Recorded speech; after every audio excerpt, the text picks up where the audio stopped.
அடுத்து பழைய ஓய்வூதிய திட்டம் கிடைத்த எல்லா பால்லையும் கோல் போடும் விஜய். அரசு ஊழியர்களுக்கு ஹாப்பி நியூஸ். தமிழக அரசு ஊழியர்கள், ஆசிரியர்கள், ஓய்வூதியதாரர்கள் என லட்சக்கணக்கானோருக்கு மகிழ்ச்சி அளிக்கும் முக்கிய அறிவிப்பை முதலமைச்சர் விஜய் வெளியிட்டுள்ளார்.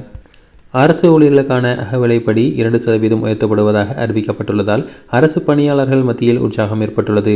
மேலும் பழைய ஓய்வூதிய திட்டம், காலி பணியிடங்கள் நிரப்புதல், தற்காலிக பணியாளர்கள் பணி நிரந்தரம் உள்ளிட்ட கோரிக்கைகள் மீதும் அரசு விரைவில் முடிவு எடுக்கப்பட உள்ளதாக தகவல்கள் வெளியாகியுள்ளது. தமிழ்நாட்டில் புதிய அரசு பொறுப்பேற்று சில நாட்களே ஆன நிலையில் அரசு ஊழியர்களுக்கான இந்த அறிவிப்பு முக்கியமான ஒன்றாக பார்க்கப்படுகிறது. இதுவரை 58% வழங்கப்பட்டு வந்த அகவிலைப்படி ஜனவரி மாதம் 2026 முதல் 60% உயர்த்தி வழங்கப்படும் என தெரிவிக்கப்பட்டுள்ளது. மக்களின் நலத்திட்டங்களை நடைமுறைப்படுத்தும் பணியில் அரசு ஊழியர்கள் மற்றும் ஆசிரியர்கள் முக்கிய பங்கு வகித்து வருகின்றனர். அரசு அலுவலகங்கள் முதல் பள்ளிகள், மருத்துவமனைகள் என பல்வேறு துறைகளில் பணியாற்றும் ஊழியர்களின் பங்களிப்பை கருத்தில் கொண்டு இந்த முடிவு எடுக்கப்பட்டதாக அரசு தரப்பில் தெரிவிக்கப்பட்டுள்ளது.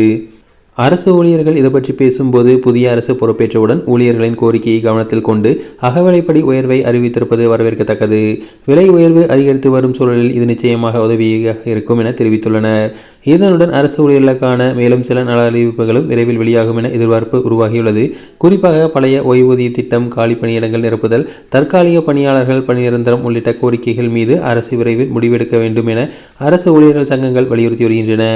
புதிய அரசு அமைந்த சில நாட்களிலேயே வெளியான இந்த அறிவிப்பு அரசு ஊழியர்கள் மற்றும் ஆசிரியர்கள் மத்தியில் நல்ல வரவேற்பை பெற்றுள்ளதுடன் அரசுக்கும் ஊழியர்களுக்கும் இடையேயான நம்பிக்கையை மேலும் வலுப்படுத்தும் நடவடிக்கையாக பார்க்கப்படுகிறது.